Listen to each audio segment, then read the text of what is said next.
Ռեսաները սկսում են Կիրովի սպանությունից հետո դա 32 թվականներ եւ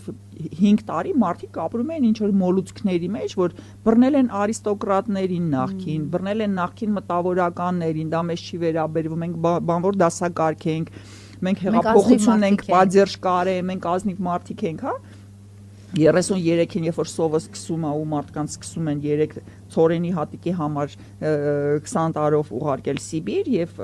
գագաթնակետը հասնում է 37 թվականին, պարզվում է, որ չէ, սյոժե արիստոկրատների, մտավորականների եւ նախկինների մասին չէր, դա բոլորի մասին էր ու այդ ժամանակահատվածում իդեպ ասած սկսվում է Ստալինի արշավը եկեղեցու դեմ Դե հիմա իրերի դրությունը կարծես թե կրկնվում է։ Այսինքն եթե Նիկոլին Թումովինքը ասեց սա սենց չի սանենց է իրականությունը դրանից փոխվում է իհարկե ոչ, որտեվ հաշվի առնելով Նիկոլի